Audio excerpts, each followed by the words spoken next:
permission ना दे हम ये कोई घंटे बसे जा परमिशन दिया पूरा बस इस से मोरी बस बेसी कथा करछो पूरा बाटी चुप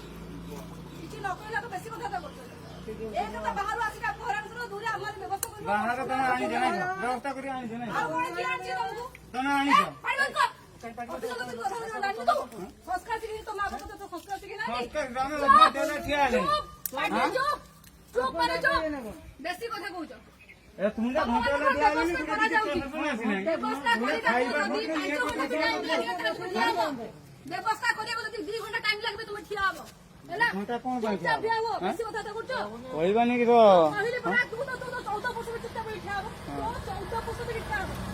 मो से तो कथा कोन मु जमा करलो न कोनी कोन हसी तो ते मोड ओएस ऑफिसर तू बिना कुटी दादन खटुनी औकात रहो हैला दादन खटते हमें जीवा कोन पाए औकात रहो कहली औकात रहो